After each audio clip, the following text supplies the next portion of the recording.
안녕하십니까. 여러분 디스플레이란 단어는 많이 들어보셨으리라 생각이 됩니다. 우리 불과 10년, 20년 전만 해도 디스플레이라 하면 가정에 있는 TV 정도가 우리가 접할 수 있는 디스플레이의 전부였습니다. 하지만 최근에는 우리랑 뗄 수 없는 그런 매일 사용하게 되는 이 스마트폰을 비롯해서 몸에 입는 웨어러블 디스플레이까지 다양한 형태로 우리 삶 곳곳에 스며들어 있습니다. 제가 오늘 소개해드릴 내용은 이 차세대 유연 디스플레이에 사용되는 전극 소재 기술이고, 이러한 신소재가 어떻게 고안정성 특성을 나타내고 어떻게 이 신규 합금 소재를 개발하게 되었는지에 대한 내용을 소재 관점에서 소개를 드리도록 하겠습니다. 저는 전자부품연구원 디스플레이 연구센터 박금환입니다. 디스플레이 산업의 트렌드 변화부터 먼저 말씀을 드리고 싶은데요. 과거에는 액정이라고 불리는 그런 형태의 LCD가 디스플레이 산업을 주도해 왔습니다. 최근에는 그 산업이 OLED를 중심으로 재편이 되고 있는데, 이 OLED 산업은 기존에 있는 LCD와 다르게 상당히 유연한 특성을 나타내고 있고, 고해상도, 고신뢰성을 구현하는 데 장점이 있어서 이러한 것들이 적용이 된 형태로 새로운 밴더블, 롤러블 형태의 제품으로 폼팩터의 차별화 진행까지 진행이 되고 있습니다. 이러한 제품의 변화와 더불어 거기에 적용될 수 있는 소재들도 다양한 형태로 특성이 향상되는 것을 요구를 받고 있는데요. 전극 역시 변형 특성이 우수해야 되고 배선 선폭이 미세화돼야 하며 물리적 화학적 안정성이 함께 높아져야 하는 그런 새로운 물성이 요구되고 있는 실정입니다. 이러한 OLED는 스마트폰과 TV를 중심으로 현재는 모니터나 AR, VR 등까지 시장이 상당히 확대가 되고 있는 상황입니다. 이 OLED는 크게 전면 발광 방식과 배면 발광 방식으로 나눌 수가 있는데, 이 전면 발광 방식은 스마트폰과 같은 좀 작은 사이즈에 적용이 되고 있다면, 배면 발광 방식은 TV 같은 대형 사이즈에 적용이 되고 있습니다. 아래 그림에서 보시다시피 전면 발광 방식은 아래에 있는 기판과 TFT 기판의 반대 방향에서 디스플레이의 빛이 빠져나오게 되는 형태가 되겠으며, 이런 형태가 제품의 형태로 적용이 되고 있기 때문에 개구율이 크고, 따라서 고해상도의 유리에서 우리가 가까이서 볼 수 있는 이런 스마트폰에 아주 적합한 형태로 적용이 되고 있습니다. 다만 이게 제조 과정이 좀 어렵기 때문에 아직까지 그런 대형 사이즈에는 적용이 되지 않고 있고, 오른쪽에서 보시다시피 배면 발광 방식의 경우에는 기판 방향으로 빛이 빠져나가기 때문에 TFT 기판 등에서 일부 발광하는 빛을 가리게 됩니다. 따라서 고해상도 구현 측면에서는 좀 불리한 측면은 있지만, 제조 관점에서 상당히 쉬운 공정을 적용할 수 있기 때문에 대형 사이즈에는 배면 발광 방식으로 적용을 하고 있습니다. 이러한 OLED를 제조함에 있어서 공정 패러다임이 변화하고 있는데, 과거에는 진공증착이라는 방식으로 제품을 제작을 해왔습니다. 보시다시피 양극, 발광층, 음극 모두 다 어떤 증착 방식을 통해서 제품을 제작을 해왔는데, 최근에는 이러한 공정 관점에서 차별화를 발생시키고, 또 제품 공정 단가를 낮추고 다품종 소량 생산을 위해서 인쇄 공정으로 진화를 하려는 노력이 진행이 되고 있습니다. 그 과정의 일환으로 현재 발광층을 국한해서 좀 프린팅으로 공정을 이끌어가는 그런 방식들이 적용이 되고 있는데, 이러한 방식으로 장비 투자 비용을 절감하고 재료비를 감소시키는 그런 효과를 불러일으키고 있습니다. 다만 현재까지 보시다시피 양극과 음극 측면에서는 인쇄 공정이 적용되지 못하고 있는데, 저희가 개발할 이 소재 기술을 적용하면 이런 유연 디스플레이에 적용을 하면서도 인쇄 공정까지 적용할 수 있는 그런 제품의 안정성과 공정의 장점까지 이끌어낼 수 있는 그런 소재가 개발될 것으로 기대를 하고 있습니다. 먼저 전면 발광 OLED에서 음극 재료가 가져야 할 필요 특성에 대해서 먼저 말씀을 드리면, 보시다시피 이 맨 상층에 있는 노란색으로 표시된 부분이 저희가 개발하고자 하는 그런 음극층입니다. 전면 발광은 앞에서 말씀드린 바와 같이 발광층에서 나온 빛이 그 TFT 기판 반대 방향에서 빠져나가기 때문에 음극을 통과하여 그 소비자의 눈으로 빛이 들어가게 됩니다. 따라서 음극 재료가 광을 흡수하지 않으면서 빛의 일부를 통과시키는 그런 반투과 특성이 중요한 요소가 될 수 있으며 이러한 그 재료들이 인쇄하고 제품으로 제작이 됐을 때 산화가 되지 않는 등 그런 물리화학적 그런 신뢰성 확보가 필요하다고 할 수 있겠습니다.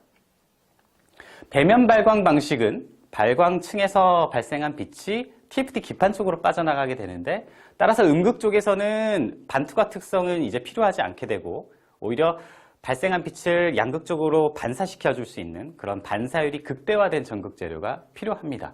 따라서 이런 금속 재료들을 좀 두껍게 증착을 해서 현재 사용하고 있는 상황입니다. 이러한 그 양극, 음극 재료들을 모두 다 그 인쇄 공정으로 적용해서 인쇄 기반의 비진공 공정을 적용하려는 연구가 세계 각지에서 연구가 되고 있는데 현재 가장 앞서가고 있다고 할 수 있는 곳이 홀스 센터, 그다음에 일본의 야마가타 대학 정도가 있겠습니다.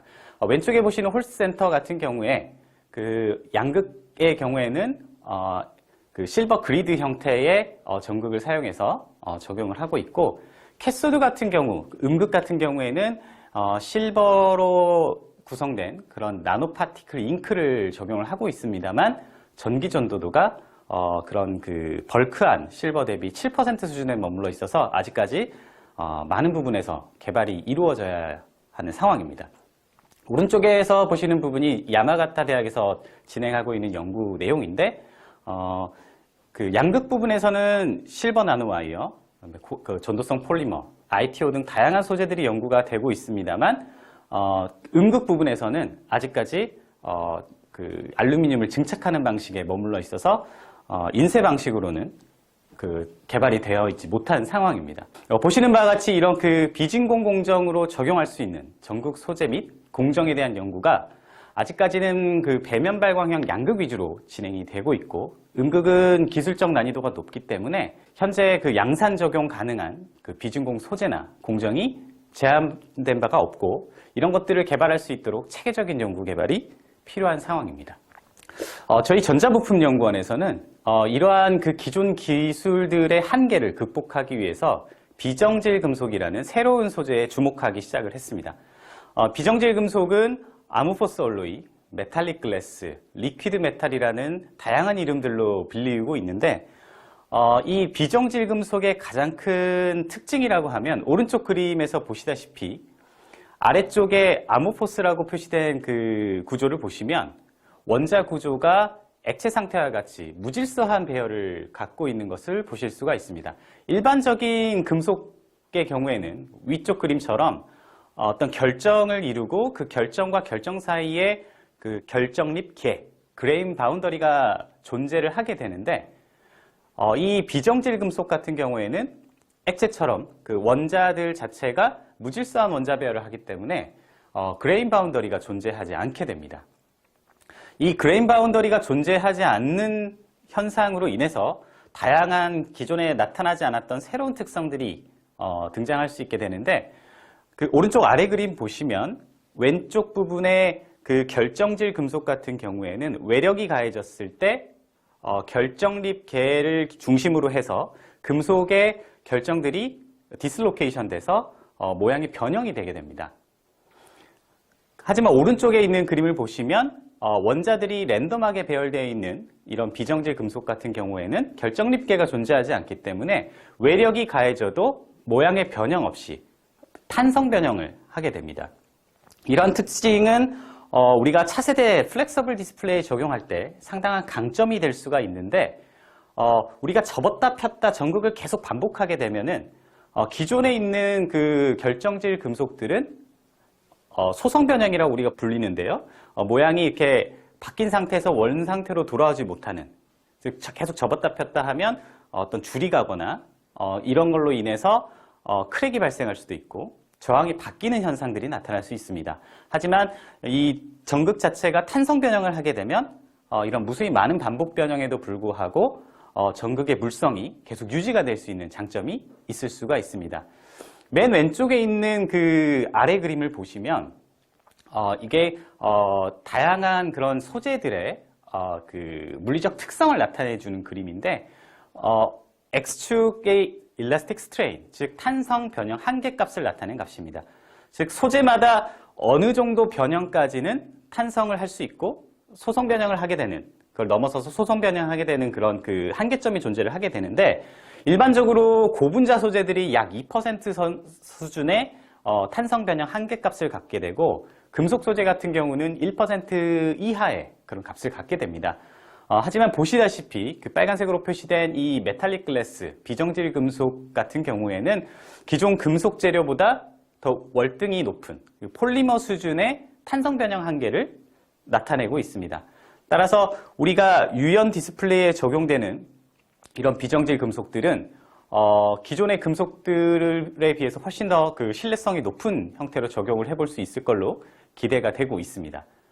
뿐만 아니라 이 결정립계가 존재하지 않는 특징에 의해서 내산화성, 내부식성 역시 우수하게 되는데, 기존의 금속이 그 산화가 되는 메커니즘은 표면에서 그 산소 원자가 그 침투를 해서 그 결정립계에서부터 산소와 반응을 하여 산화가 반응이 진행되는 과정인데, 이 비정질 금속 같은 경우에는 표면에 그 결정립계가 존재하지 않기 때문에 그 산소 침투가 상당히 어려운 측면이 있습니다. 따라서 기존 금속 대비 상당히 내산화성이 높은 것으로 나타나고 있습니다. 이러한 소재들을 저희가 다양한 형태로 그 적용을 해서 연구를 해보았는데, 왼쪽 같은 경우는 저희가 그 비정질 금속을 방막으로 그 형성해서 패터닝을 한 다음에 곡률 반경 1mm에서 굽힘 반복을 해서 저항 변화를 측정한 내용입니다. 보시다시피 기존의 결정질 그 알루미늄 같은 경우에는 약 그 10,000번 정도 반복 후에 저항이 급격하게 증가하는 모습을 보였는데, 반면에 비정질 금속 같은 경우에는 5만 번, 여기서는 5만 번만 나타냈습니다만 뭐 10만 번 이상에서도 저항 변화가 거의 나타나지 않는 것으로 확인이 되었습니다. 이 왼쪽에 있는 그 아래 부분의 동영상이 이거를 이제 좀 나타내 줄 수 있는 내용이 되겠습니다. 함께 보시면 지금 현재 보시는 부분이 그 비정질 금속을 패터닝한 그런 전극이 되겠는데요. 저희가 이것을 이렇게 접어서 한번 접고 또 한번 이렇게 접어서 상당히 이 정도의 그 접힘은 그 전극 입장에서 상당히 강한 어떤 외력이 되겠는데, 이렇게 강한 외력과 변형에 의해서도 필름이 접힐 정도의 변형에 의해서도 저항 변화가 뭐 30% 수준에 멈추는 그런 특성을 나타내고 있습니다. 오른쪽 같은 경우에는 기존의 알루미늄, 크리스탈린 알루미늄 전극인데 이렇게 살펴보시면 기존에 약 15옴 정도에 나타나는 그런 그 저항값에서 똑같은 강도로 이걸 접었을 때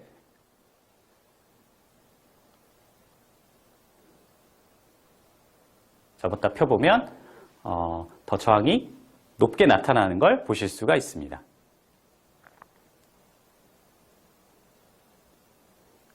보시면 약 139옴 정도, 10배 가까이 증가하는 것을 보실 수가 있습니다. 이렇게 그 기존 금속 대비 훨씬 더 그 외력에 대한 어떤 그 변형에 대한 특성이 강하기 때문에 우리가 향후에 플렉서블 디스플레이에 사용을 한다면 훨씬 더 신뢰성이 높은 전극으로 활용할 수 있을 것으로 기대가 되고 있습니다.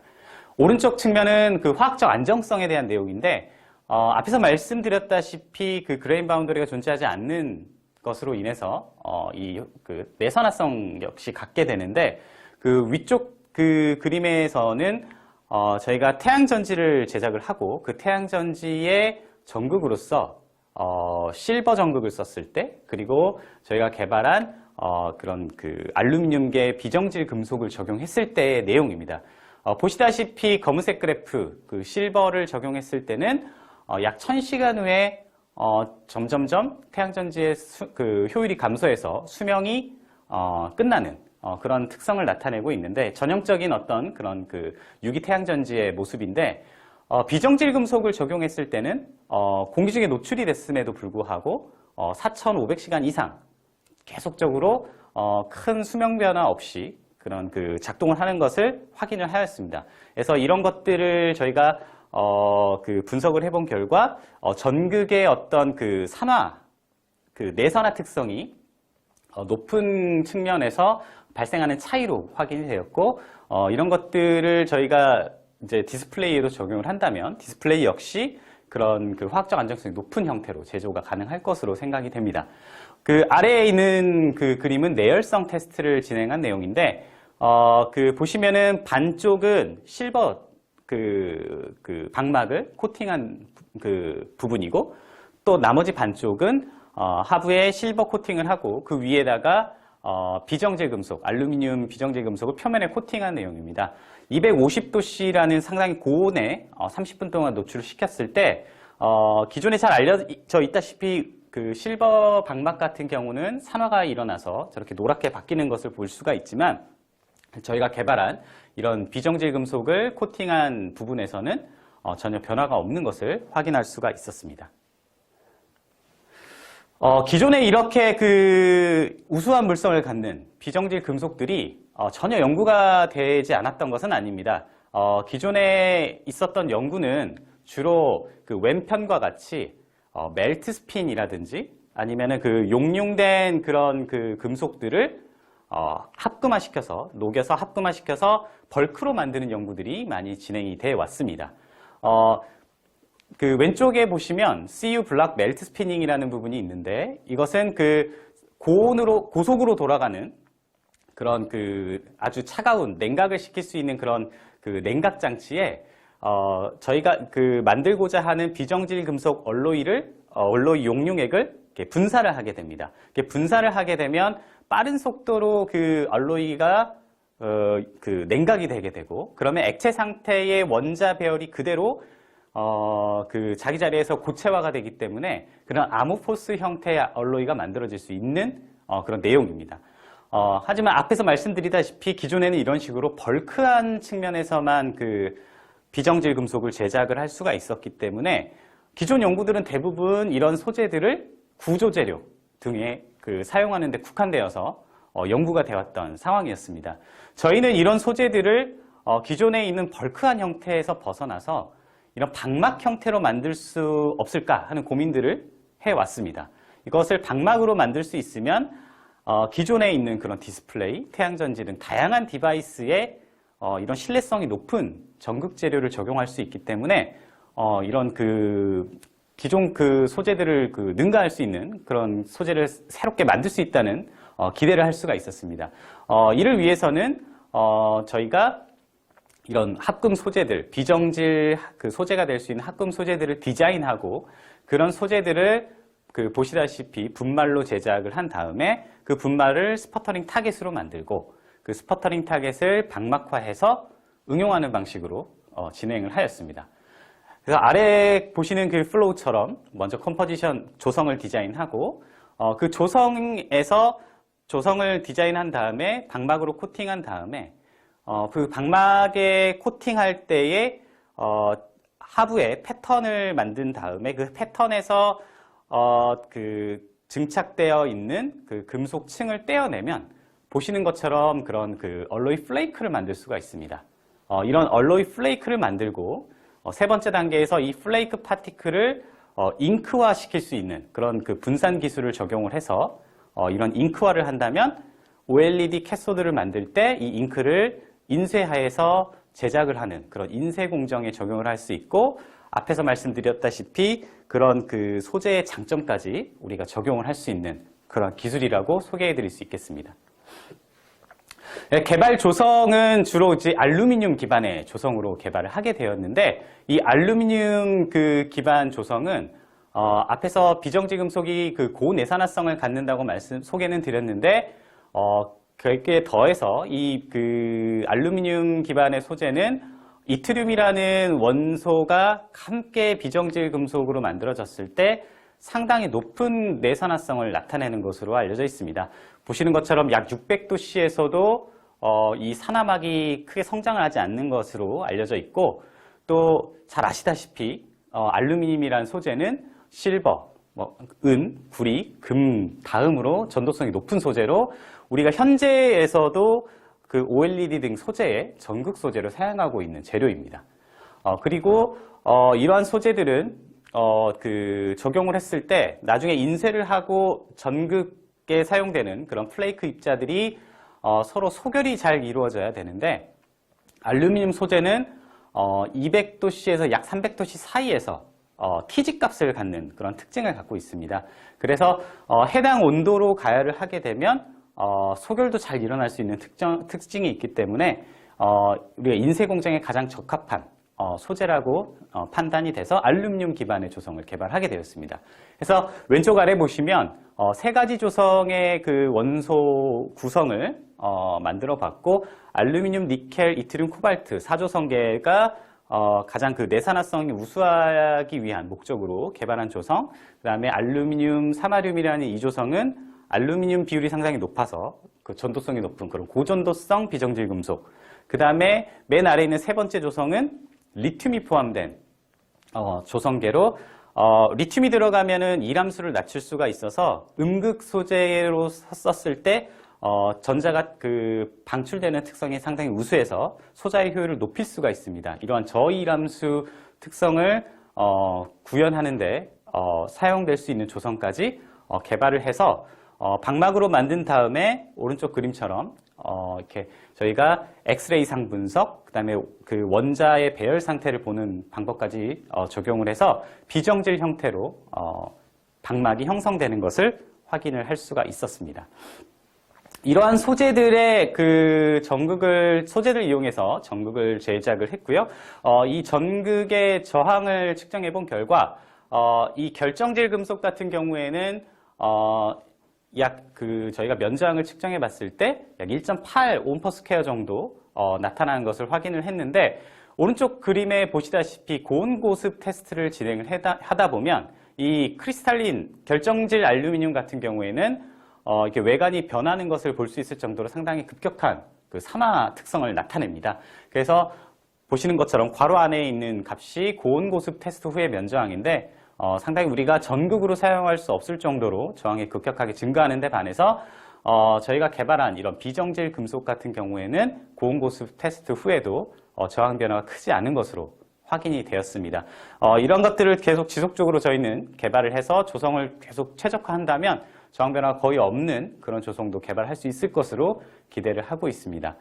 두 번째는 1함수 값인데, 앞에서 말씀드렸다시피 리튬을 적용하게 되면 1함수를 기존보다 낮춰서 음극 소재의 그 효율을 높여서 소자의 효율을 높일 수 있을 것이라고 말씀을 드린 바 있는데, 보시는 것처럼 기존의 결정질 알루미늄이 약 4.3 일렉트론 볼트의 1함수를 나타내지만 이런 리튬이 들어간 조성 같은 경우는 약 4.17 값으로 1함수 값이 낮아진 것을 확인을 하실 수가 있습니다.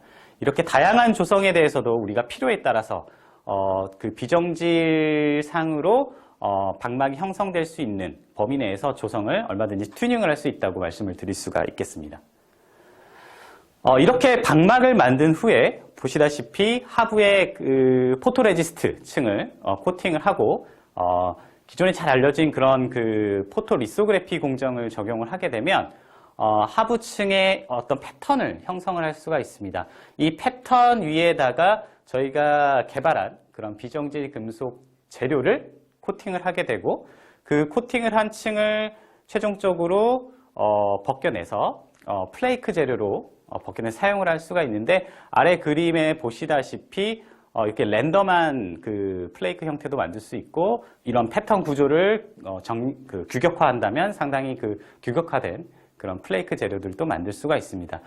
이렇게 그 일련의 공정을 거쳐도 역시 플레이크 재료는 비정질 형태로 나타나는 것을 확인을 하였고, 정기적 특성, 화학적 특성도 변화가 없음을 확인한 바가 있습니다. 그래서 이런 것들을 우리가 적용을 한다면 향후에 이런 OLED 등의 소재들의 인쇄 공정에 적용할 수 있는 그런 원천 소재로 사용할 수 있는 기술이라고 생각을 하고 있습니다. 그래서 요약하자면 저희 전자부품연구원에서는 앞에서 소개드린 그런 알루미늄 비정질 합금 기반 나노 플레이크 입자 제조 기술을 개발을 했다고 말씀드릴 수 있겠고, 이 개발 전극의 우수한 기계적, 화학적 안정성을 확인할 수가 있었습니다. 그리고 필요에 따라서 리튬, 사마륨 등 다양한 구성 원소들을 조절을 해서 소재의 물성 제어가 가능함도 확인을 할 수 있었고, 이러한 것들이 전극의 어떤 전기적 특성이 충분히 OLED용 음극 재료로 활용이 가능한 수준임을 확인할 수 있었습니다. 이상으로 발표를 마치도록 하겠습니다. 감사합니다.